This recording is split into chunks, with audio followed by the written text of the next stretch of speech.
नमस्कार, आप देख रहे हैं 5 की बात और मैं हूं नकवा। शुक्रवार को अमरनाथ यात्रा के दौरान हुए हादसे में 16 लोग मारे गए हैं और कई लोग घायल हैं। इस हादसे में 40 लोग अभी भी लापता हैं और मलबे में तलाश का काम चल रहा है।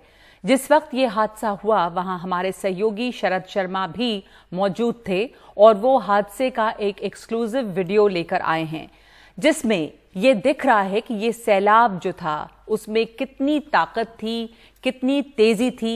ये फ्लैश फ्लड था। अमरनाथ गुफा से ऊपर की पहाड़ियों में भारी बारिश के बाद पानी एक पहाड़ी नाले के रास्ते काफी तेजी से नीचे आया और ये पहाड़ी नाला अमरनाथ गुफा से कुछ ही दूरी से नीचे उतरता है। इस नाले में जो उफान आया उससे भारी मात्रा में जो वहाँ की मट्टी है, जो चट्टानें हैं, वो पानी में बहकर नीचे आईं और वहाँ पर बने यात्री कैंप में तबाही मची। ये एक्सक्लूसिव तस्वीरें आप देख रहे हैं उस जगह की जहाँ पर ये तबाही मची है और जहाँ वो कैंप लगाए गए थे। बिल्कुल गुफा के करीब ही थे ये कैंप। तो पानी जैसे ही नीचे आया तेजी से इन कैंपों में तबाही मचा कर गया। आपको बता दें कि कुछ ऐसा ही 2013 में केदारनाथ में भी हो चुका है, लेकिन प्रशासन इस सब से बेपरवाह नजर आता है।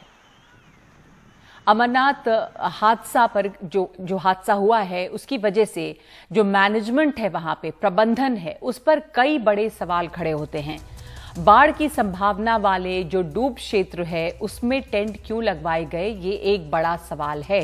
साल दर साल यहां पे बाढ़ आती है और आने वाली बाढ़ से सबक क्यों नहीं लिया गया।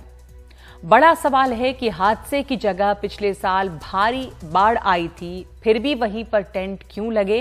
2019 और उससे पहले हादसे की जगह से आगे टेंट लगते थे, बाद में ये जगह क्यों बदली गई।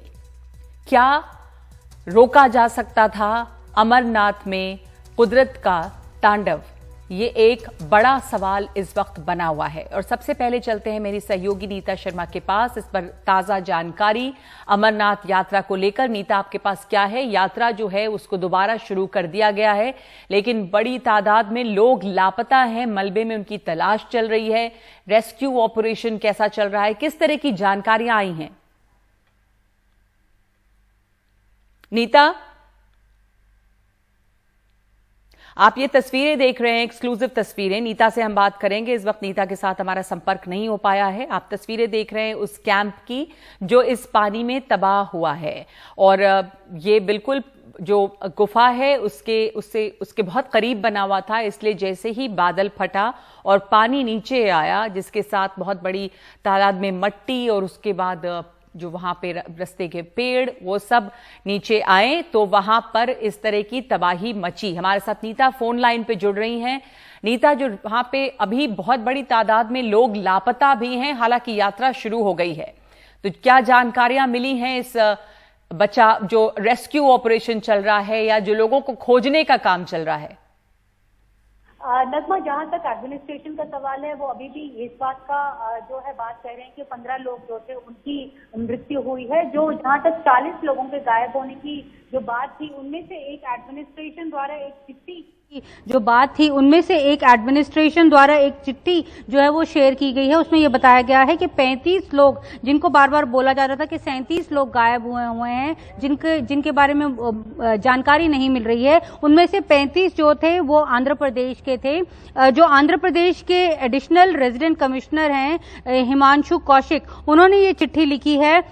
जो डिविजनल कमिश्नर हैं कश्मीर के, उनको ये चिट्ठी लिखी है कि जो 35 लोग हैं उनसे उनके घर वालों का संपर्क जो है वो बन गया है, लेकिन 2 लोग अभी भी जो हैं उनका अभी तक उनके बारे में कोई जानकारी नहीं मिली है। लेकिन बहरहाल आर्मी जो है वो अपनी तरफ से अभी भी रेस्क्यू ऑपरेशंस जो है वो चलाए हुए है। उसने बहुत न्यू टेक्नोलॉजी की जो इक्विपमेंट्स हैं जिसके थ्रू आप ग्लेशियर्स के अंदर जाकर भी पता लगा सकते हैं कि बॉडी वहां पर है कि नहीं है, वो आर्मी द्वारा वो जो रेस्क्यू ऑपरेशंस हैं चल रहा है।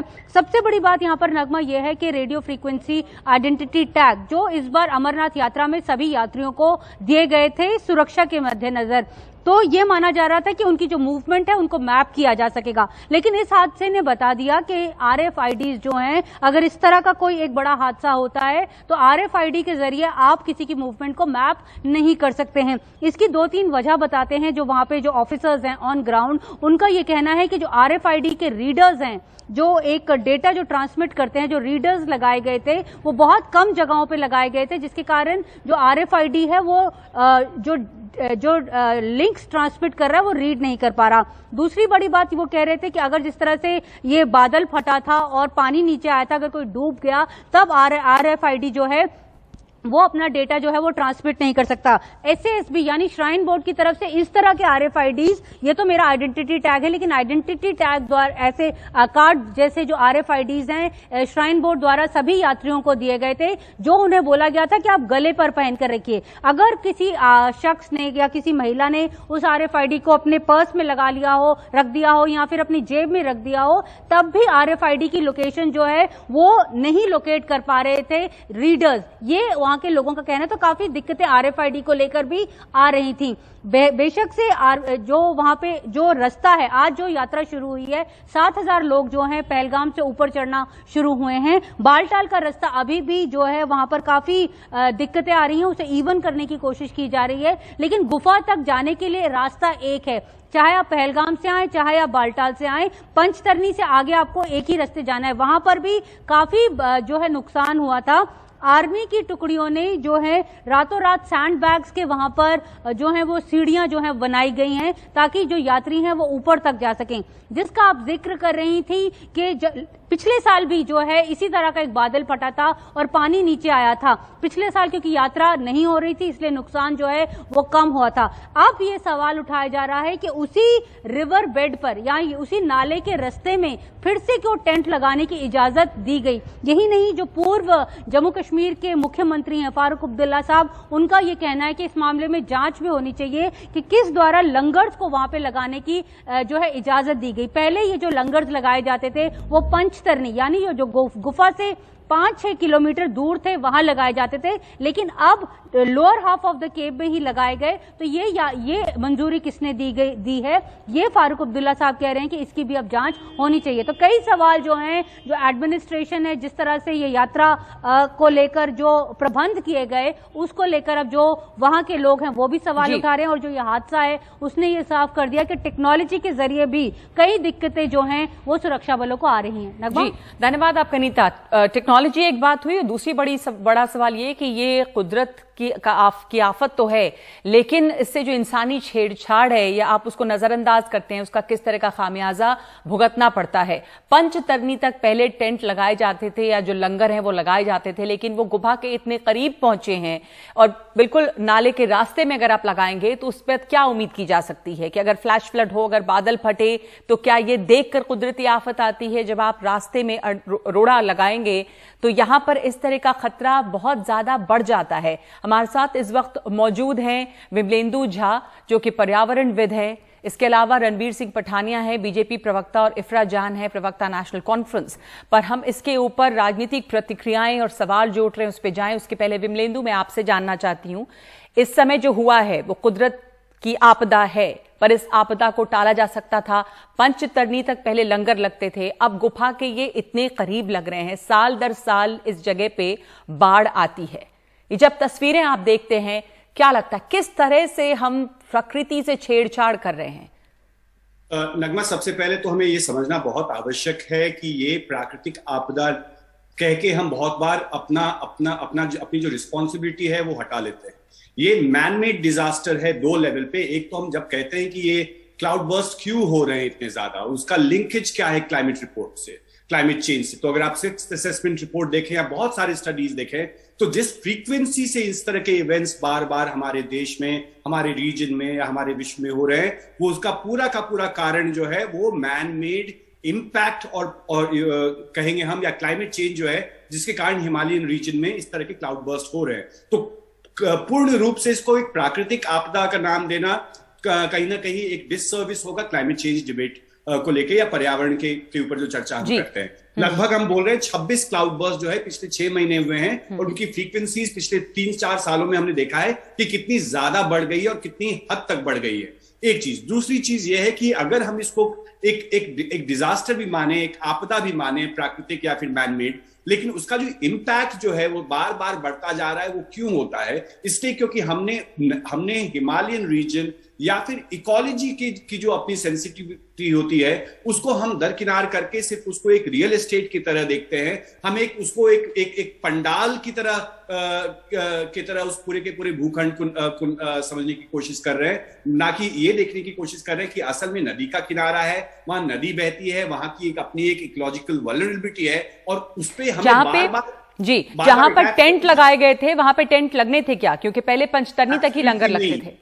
नहीं, एब्सोल्युटली नहीं, क्योंकि देखिए आप सोच सकते हैं कि आप अपनी किस्मत आजमा सकते हैं, लेकिन जिस तरह की घटना केदारनाथ में पहले हुई है, क्लाउड बर्स्ट जो पहले चमोली में हुआ है कुछ महीने पहले, और उत्तराखंड में और बहुत इलाकों में हुआ है, इस बार कुल्लू में भी हुआ और अमरनाथ में हुआ, तो हमें पानी के रास्ते से हट करके ही किसी ना किसी तरह का काम करना पड़ेगा। अगर आप देखें तो केदारनाथ में या ऋषिकेश में या हरिद्वार में सबसे ज्यादा जो नुकसान हुआ है कि पानी के रास्ते में जो भी अवरोध हुए थे, चाहे वो टेम्पररी हो या परमानेंट, वहां की चीजों को सबसे पहले जो है पानी ने अपने अंदर समेटा। और ये कि किस तरह की प्लानिंग की बात हम करते हैं कि जहां पे हमें पता है कि बारिश हो रही है, बारिश हो चुकी है, क्लाउड बर्स्ट की संभावना है, फिर भी हम इस तरह के टेम्पररी स्ट्रक्चर्स पानी के रास्ते में, नाला के रास्ते में, या एक तरह से कहें कि फ्लड प्लेन में लगाएंगे, तो अनफॉर्चुनेटली ऐसी दुर्घटना तो ऑलमोस्ट आप स्वागत कर रहे हैं। एक तरह से आप दुर्घटना का स्वागत कर रहे हैं। आपने जिस तरह के कदम उठाए हैं, रणबीर सिंह पठानिया, मैनेजमेंट पे, एडमिनिस्ट्रेशन पे एक सवाल है कि यहां पर ऐसा नहीं कि पहली दफा ये बाढ़ आई,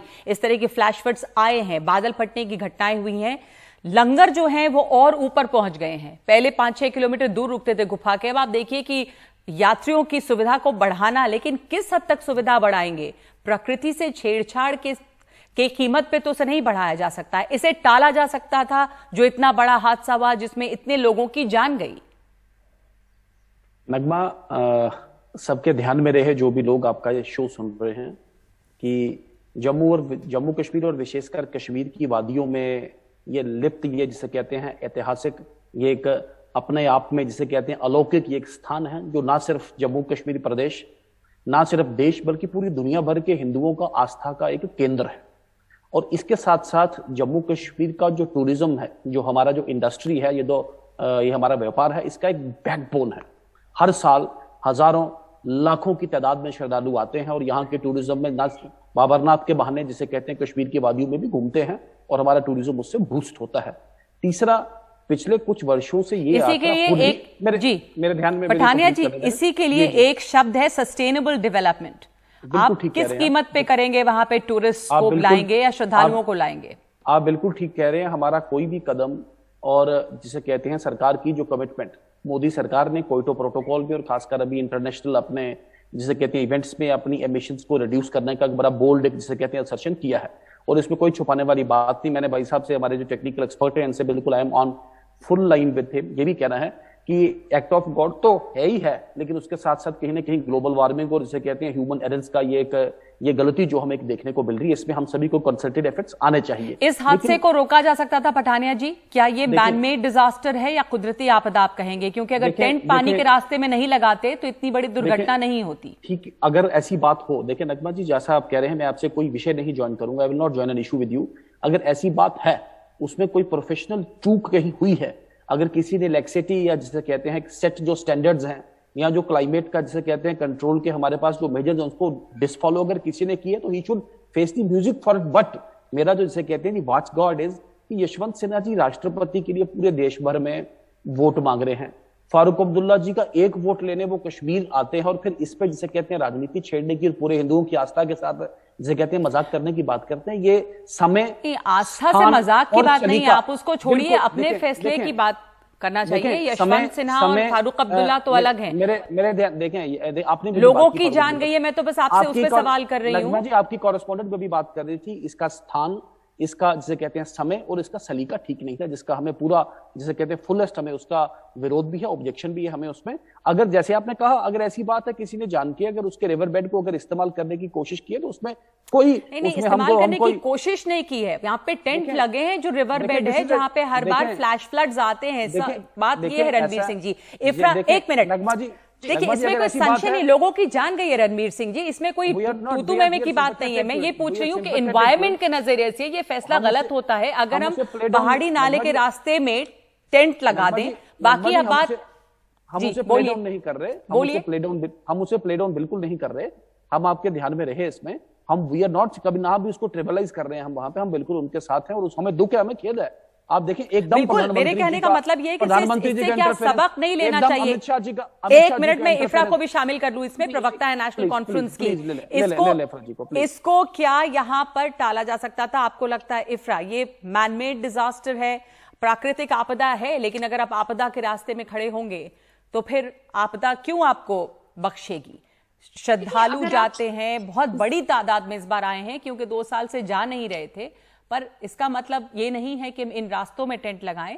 बहरहाल आपको क्या लगता है ये चूक है, क्योंकि आप उस इलाके को जानती हैं?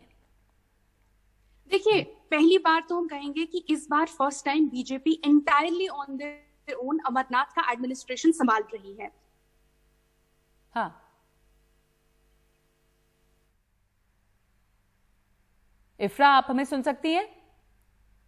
बहरहाल अब पठानिया जी जो हैं उन्होंने सवाल ये उठाया था कि फारूक अब्दुल्ला क्या कह रहे हैं, यशवंत सिन्हा वहां वोट लेने गए और इस पर वो राजनीति हो रही है। पर विमलेंदु, ये बात राजनीति की आपने सुनी रणवीर सिंह पठानिया की बात, अभी भी अगर ये संशय है कि अगर किसी ने इस्तेमाल करने की कोशिश की तो कार्रवाई होगी। आपने बहुत अच्छी बात कही कि अगर आप पहाड़ों को रियल एस्टेट की तरह देखेंगे तो ये होगा।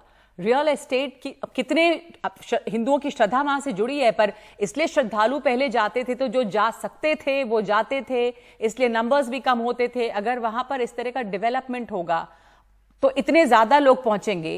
हमने तो देखा, मैं खुद वहां पर गई हूं कवर करने के लिए, कि वहां पे शिवलिंग ही नहीं बन पाता था, इतनी ज्यादा गर्मी और भीड़ हो जाती थी लोगों की।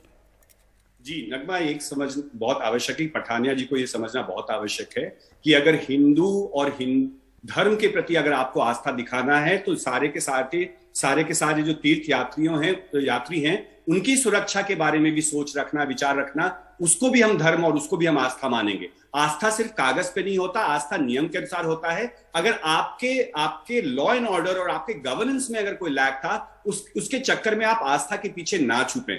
कहीं ना कहीं कुछ ना कुछ लैप्स था, कुछ वायलेशंस थे, चाहे वो एनवायरमेंटल नॉर्म्स के वायलेशंस हो या लोकल प्रोटोकॉल्स के वायलेशंस हो, जिसके कारण लोगों की जान गई। और वो जो मरे उनका भी कोई धर्म था, चाहे वो हिंदू हो या कोई और धर्म के लोग हों, उनके प्रति भी श्रद्धा। 40 लोग अभी भी गायब हैं, उनके सर्च ऑपरेशन चल रहा है। हम अगर झंडा ऊंचा रखते हैं अपने धर्म और अपने आस्था की, तो हमारी जिम्मेदारी भी उतनी ही बनती है कि उन सारे तीर्थ यात्रियों को अगर आप पानी के रास्ते में अगर आपने ऐसा किया तो आपका एक एज अ धार्मिक आपकी जिम्मेदारी बनती है। साथ ही साथ आप कंट्रोल में है, लॉ एंड गवर्नेंस के ऊपर भी आपकी जिम्मेदारी बनती है। पठानिया जी, क्योंकि इस बार पूरी तरह से आप लोगों की जिम्मेदारी थी, यानी बीजेपी की जिम्मेदारी थी, केंद्र की जिम्मेदारी थी इस यात्रा को सुरक्षित तौर से करवाना। पर जहां तक हमारे पास वो एक्सक्लूसिव फुटेज है, हमारे सहयोगी वहां मौजूद थे कि कहां पे ये टेंट लगे थे, वो पंचतरणी से अब और ऊपर टेंट लगने लगे हैं, लंगर लगने लगे हैं। तो जाहिर है कि वहां पर ये देखिए तस्वीरें, ये नहीं कि इसमें कुछ साबित करने की बात है, जहां फ्लैश फ्लड आया और जो बहा है पूरा टेंट, ये ऐसी जगह पे लगा है जो नदी के रास्ते में, जो पहाड़ी नाले के रास्ते में है। तो जाहिर है कि कोताही हुई है और यहां पर पहले भी बाढ़ आई है, इसी जगह पे फ्लैश फ्लड्स लगते थे 2019 और उसके पहले हादसे की जगह से और पहले टेंट लगते थे। इफ्रा हमारे साथ जुड़ रही हैं इस वक्त। इफ्रा, आप कुछ कह रही थी और संपर्क कट गया था आपका।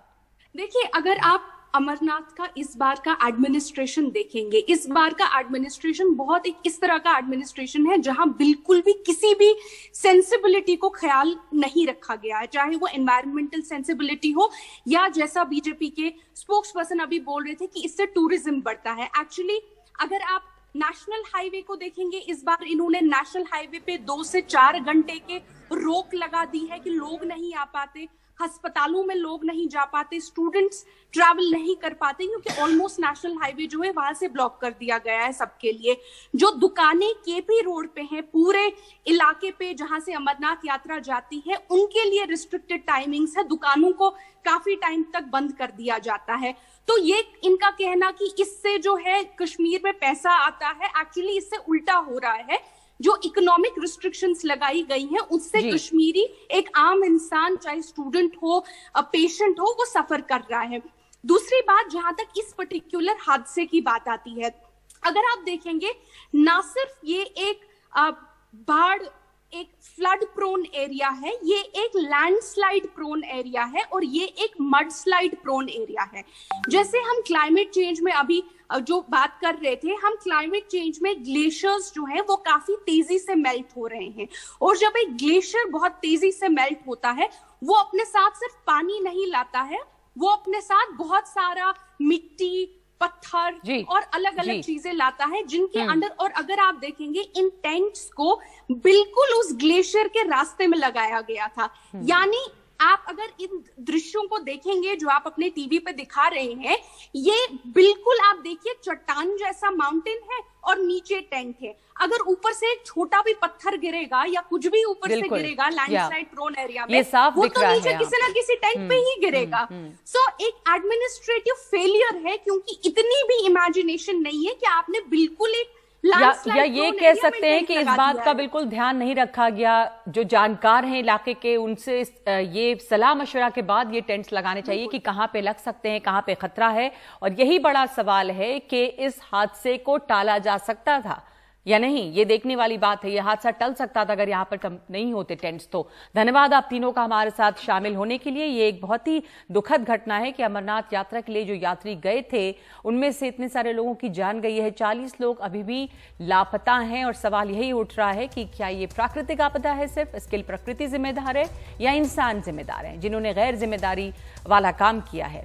इस वक्त 5 की बात में एक ब्रेक ले रहे हैं हम, और ब्रेक के बाद बात महाराष्ट्र की। उद्धव ठाकरे की बैठक में कितने सांसद पहुंचे, ब्रेक के बाद।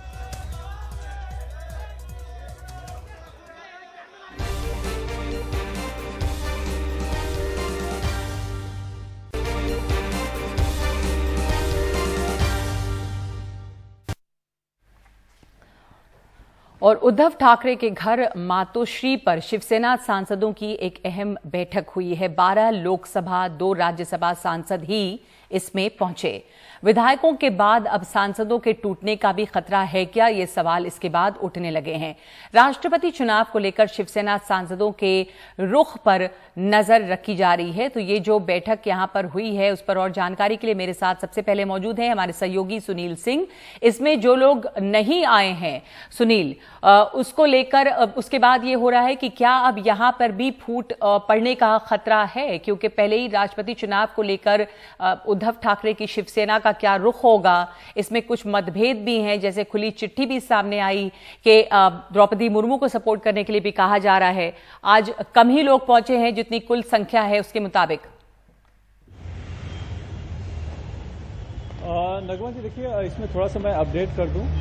और मीटिंग समाप्त हो गई है, और जो शिवसेना के सांसद हैं गजानन कीर्तिकर, तो जब यहाँ बाहर आए तब उन्होंने मीडिया से बात की और ये बताया, और एनडीटीवी से भी बात करते हुए उन्होंने ये बताया कि 16 सांसद मीटिंग में शामिल थे जो लोकसभा के, और 2 सांसद राज्यसभा के, यानी कि संजय राउत और प्रियंका चतुर्वेदी। जो सभी 16 सांसद हैं उन्होंने मांग की कि जो एनडीए के उम्मीदवार हैं द्रौपदी मुर्मू, उनको समर्थन देना चाहिए। जो 2 नहीं आ पाए थे वो श्रीकांत शिंदे का नाम बताया जा रहा है, जो कि एकनाथ शिंदे के बेटे हैं, और एक है भावना गवली, जिन्हें की मुख्य सचेतक पद से पिछले दिनों ही शिवसेना ने हटा दिया था।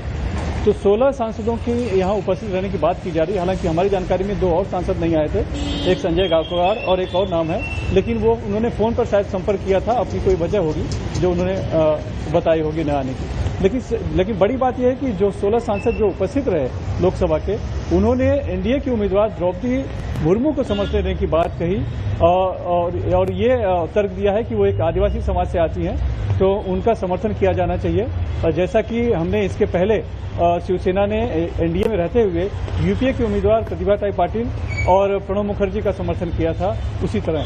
तो ये पूछे जाने पर कि क्या इसका ये मतलब माना जाए कि जो सांसद हैं वो एनडीए के साथ जाना चाहते हैं, जैसा कि बात दावा किया जा रहा है, तो उनका कहना कि ये कोई बात नहीं है, हम सिर्फ वो आदिवासी समाज से आती हैं, इसलिए हम समर्थन की यहाँ पर फिलहाल बात की गई है। ये उद्धव ठाकरे के लिए वाकई में चुनौतीपूर्ण है, क्योंकि वो विपक्ष के साथ हैं, एमवीए के साथ हैं यहाँ पर, और साथ में अगर वो द्रौपदी मुर्मू का समर्थन करते हैं एनडीए के उम्मीदवार का, तो हो सकता है कि जो जिस विपक्षी बेड़े में मोर्चे में वो शामिल हैं, वहाँ से भी शायद उनको उनका जो स्थान है वो जा सकता है। शायद यही वजह है कि जो शिवसेना के राज्यसभा सांसद संजय राउत वो शायद इस पूरे मीटिंग में नाराज दिखे और हमेशा मीडिया से बात करने वाले संजय राउत बिना बात किए यहां से बाहर निकल गए। जी धन्यवाद आपका सुनील। तो चाहे कुछ भी हो, चाहे हो सकता है कि ज्यादा यहां पर आए हो लोकसभा के भी सांसद और राज्यसभा के भी, लेकिन बात यह है कि उद्धव ठाकरे की जो मुश्किलें हैं वो खत्म नहीं हुई हैं। हमने जैसा सुनील हमारे सहयोगी जानकारी दे रहे हैं कि 16 लोग शायद लोकसभा के जो सांसद है वो पहुंचे हैं और राज्यसभा के 2 तो यानी कि 18 पहुंचे। हालांकि उनकी जानकारी के मुताबिक ये संख्या थोड़ी बढ़ा के बताई जा रही है। पर हमारे साथ इस वक्त जुड़े हैं वरिष्ठ पत्रकार वेंकटेश केसरी। संख्या कितनी भी आई हो वहां पर मतभेद दिख रहे हैं राष्ट्रपति पद के उम्मीदवार का चुनाव को लेकर कि कौन होगा शिवसेना का उम्मीदवार। जितने लोग मौजूद थे उसमें ज्यादातर लोग द्रौपदी मुर्मू को समर्थन करने के लिए कह रहे हैं। ये एक आपको लग रहा है कि उद्धव ठाकरे के लिए एक और चुनौती, एक और मुश्किल? बिल्कुल आपने ठीक कहा, लेकिन इस बात में टेक्निकली ये जानना चाहिए कि शिवसेना यूपीए में टेक्निकली थी या नहीं थी, एक बात है। दूसरी बात ऐसी है कि ये जो शिवसेना के सांसद बता रहे कि द्रौपदी मुर्मू के साथ में जाना है, ये बहाना है बीजेपी के साथ में जाने के लिए कि ये आदिवासी कार्ड खेल रहे, ये अभी तक स्पष्ट नहीं हुआ। और तीसरी जो बात है, प्रेसिडेंट के इलेक्शन जो होते हैं वो पार्टी सिंबल पे नहीं होते, वहां व्हिप नहीं जारी होता। और कॉन्स्टिट्यूंस वोट, ये जो पहले इंदिरा गांधी ने 1969 में कहा था कॉन्स्टिट्यूंस वोट करो, तो ये भी हो सकता है। चौथी बात ऐसी है कि प्रतिभा पाटिल को महाराष्ट्र की बेटी के नाम पे शिवसेना ने एनडीए से हटके उनको समर्थन दिया। प्रणब मुखर्जी को जो भी बहाना था एनडीए से निकलने के लिए वो समर्थन दिया, लेकिन उस समय शिवसेना की हाईकमांड ताकतवर थी। अभी शिवसेना अंदरूनी अपने झगड़े से बहुत उलझी हुई है और फिर वो क्या कहते हैं उसको, एक तो विधिमंडल में उनके झगड़ा चल रहा है, उसके बाद में उनका संघर्ष न्यायालय में चल रहा है, अभी इलेक्शन कमीशन पे भी चल रहा है, और उसके बाद में ये जो सांसद है वो अलग बात कर रहे कि हमको बीजेपी के साथ में जाना चाहते हैं। तो सबसे बड़ी चुनौती मुझे लगता है शिवसेना और उद्धव ठाकरे ये उसको फेस कर रहे हैं। तो इस समय जो चुनौतियां हैं शिवसेना के सामने, आपको पहले तो उनके अस्तित्व को लेकर एक चुनौती है ही, और वो मामला जो है वो कोर्ट में है, नाम को लेकर चुनौती है, और अब वहां पर जो विधायक पहुंचे हैं चाहे राज्यसभा या लोकसभा के हों, उनकी जो मांग है, आपको क्या लग रहा है कि ये क्या एक और टूट के जैसा दिख रहा है? क्योंकि कोई एक मत नहीं है यहाँ पर अभी भी किसी भी मुद्दे पे, तमाम लोग जो हैं, और जैसा आपने कहा कि पूरा पहले ही कमजोर पड़ी हुई है ये शिवसेना, संख्या ही उनके पास इतनी कम है, अभी भी सारे लोग नहीं आते हैं वहां पर, उसमें भी कुछ लोग कम है, नहीं पहुंचे, धीरे धीरे करके संख्या बढ़ी, पर शायद जैसे हमारे सहयोगी बता रहे थे कि 4 लोग वहां मौजूद नहीं थे। नहीं, बात ऐसी है कि शिवसेना ये अपने ही जाल में उलझी हुई है। पता नहीं है, पहले तो शिवसेना का उसका जो अपने स्ट्रॉन्ग पॉइंट्स थे वो थे मराठी मनुष्य और भूमिपुत्र, सन ऑफ द सॉइल के लिए वो लड़ती थी। बाद में हिंदुत्व को उन्होंने अपनाया, अब उनका हिंदुत्व का कार्ड बीजेपी ने छीन लिया है। उसके बाद में शिवसेना के रैंक एंड फाइल, उनको अभी समझ में नहीं आ रहा कि किस इश्यू पे हम पॉलिटिकली सर्वाइव हो सकते हैं। इसलिए जो कॉन्फ्लिक्ट जो दिखाई दे रहा है वो कॉन्फ्लिक्ट क्लियर करना ये उद्धव ठाकरे का काम है। जो बागी थे वो तो ठीक है, उनको पावर चाहिए थी, लेकिन सबसे बड़ी है कि अपनी पहचान क्या है शिवसेना की। ये जब तक वो तब क्लियर नहीं करेंगे तब तक कॉन्फिडेंस रैंक एंड फाइल में नहीं आएगा, और चुनाव कैसे जीतेंगे इसका आत्मविश्वास भी उन्हें नहीं आएगा। तो ये जो हमको जो दिखाई दे रहा है, चाहे वो ठाणे म्युनिसिपल कॉर्पोरेशन में हो, चाहे विधिमंडल में हो, चाहे पार्लियामेंट में हो, कहीं ना कहीं कंफ्यूजन है। एक कंफ्यूजन, कुछ बगावत हो सकती है, कुछ बीजेपी के साथ में जाना चाहते हैं, लेकिन ये बात भी इतनी सच है, बीजेपी के साथ जाने से भी शिवसेना बचेगी नहीं, क्योंकि बीजेपी उनको वैसा भी अपने साथ रखे उनको कमजोरी करेंगी।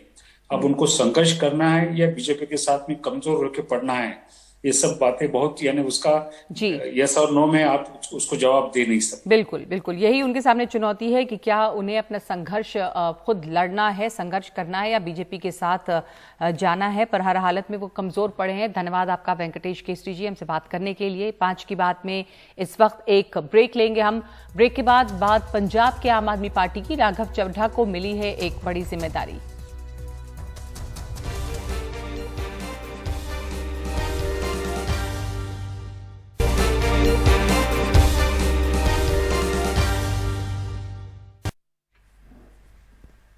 और इस वक्त खबर आ रही है कि पंजाब सरकार ने आम आदमी पार्टी के राज्यसभा सांसद राघव चड्ढा को अहम जिम्मेदारी दी है। हालांकि भगवंत मान सरकार के इस फैसले पर सवाल भी खड़े हो रहे हैं। सलाहकार कमेटी के चेयरमैन बनाए गए हैं राघव चड्ढा। जनहित के मुद्दों पर सरकार को सलाह देने वाली कमेटी में उन्हें पद दिया गया है। हाल ही में इस कमेटी के बारे में नोटिफिकेशन जारी किया गया था। विपक्ष ने इस कमेटी के गठन पर सवाल उठाए हैं। हमारे साथ जुड़ रहे हैं मेरे सहयोगी मोहम्मद गजाली। इनके आम आदमी पार्टी के इस फैसले पर, भगवंत मान के इस फैसले पर जो सवाल उठ रहे हैं वो क्या सवाल हैं? राज्यसभा सांसद राघव चड्ढा को ये एक अहम जिम्मेदारी मिली है कि सलाहकार कमेटी के वो चेयरमैन होंगे, तो क्या काम होगा उनका? जी देखिए, ये नोटिफिकेशन अभी 1-2 दिन पहले ही आया था, 8 तारीख को, जब उस नोटिफिकेशन में ये बात लिखी हुई थी कि मुख्यमंत्री ये चाहते हैं कि एक ऐसी एडवाइजरी कमेटी बने जो सरकार को एडमिनिस्ट्रेशन या गवर्नेंस रिफॉर्म्स से रिलेटेड, कि स्कीम्स किस तरह से इम्प्लीमेंट हो रही हैं, नहीं हो रही हैं, इन चीज़ों पे सलाह दे सके। और उस कमेटी का नाम रखा गया था एडवाइजरी या एडहॉक कमेटी, की कोई परमानेंट कमेटी नहीं होगी। तो इसके जो चेयरपर्सन होंगे उनके बारे में भी ये बात लिखी गई थी कि वो कोई सैलरी विड्रॉ नहीं करेंगे, क्यों? और उसी वक्त से यह कयास आराई हो रही थी कि सैलरी विड्रॉ ना करने का जो कंडीशन रखा गया है वो कहीं ना कहीं इसलिए रखा गया है कि राघव चड्ढा जो राज्यसभा एमपी हैं, ऑफिस ऑफ प्रॉफिट के मसले में ना फंसते हुए इस कमेटी के प्रमुख या चेयरमैन बना दिए जाएं। और आज जो है पंजाब सरकार की तरफ से जो बयान जारी किया गया है उसमें यह साफ बात कही गई है कि राघव चड्ढा को इस कमेटी का चेयरपर्सन या चेयरमैन नियुक्त किया गया है। और साथ ही साथ एक दिलचस्प बात यह भी लिखी गई है कि राघव चड्ढा कहां से पढ़ाई उन्होंने की है, किन नामवर कॉलेजों से उन्होंने पढ़ाई की है, और किस तरह से उनके जो फाइनेंशियल नॉलेज है, फाइनेंस वर्ल्ड की जो उनकी नॉलेज है, जिसकी वजह से शायद उन्होंने दिल्ली के जो वित्त मंत्री हैं मनीष सिसोदिया, उनकी मदद की और तब जाकर दिल्ली का बजट वो भी सुधर गया। साथ ही साथ एक और खास बात उसमें मेंशन की गई है कि राघव चड्ढा पंजाब के जलंधर के रहने वाले हैं। तो ये बात इसलिए भी अहम है नगमा, क्योंकि जब पंजाब में राज्यसभा मेंबर्स का चयन हो रहा था, आम आदमी पार्टी के पहले 4 सदस्य जो राज्यसभा में गए हैं पंजाब से, उसमें जब राघव चड्ढा का नाम आया था तो पार्टी की बहुत किरकिरी हो रही थी कि किसी नॉन पंजाबी को या पंजाब से बाहर के लोगों को आप यहां से सदस्य क्यों बना रहे हैं। तो एक तो इस प्रेस स्टेटमेंट के जरिए ये जवाब दिया गया है। सवाल विपक्ष ये उठा रहा है कि कहीं ना कहीं आम आदमी पार्टी या भगवंत मान की सरकार पे ये इल्जाम लगता रहा है कि पंजाब की सरकार दिल्ली से रिमोट कंट्रोल पे चलती है, और इसके कई इंस्टेंस या कई पुराने किस्से भी जो हुए हैं उसको लेकर आज फिर से ये आरोप दोबारा लग रहे हैं। इस पे भगवंत मान ने अपनी प्रतिक्रिया आज गोल्डन टेम्पल यानी दरबार साहब, हरमंदिर साहब अमृतसर में जाकर दी। जब उनसे ये सवाल पूछा गया तो उन्होंने यही बात कही कि पंजाब का बजट हो या पंजाब से रिलेटेड कोई भी फैसला हो, वो खुद जनता से बातचीत करके उनका सुझाव लेकर तब फैसला लेते हैं, बाहर से कोई सरकार नहीं चला रहा है। तो ये पूरा मामला है।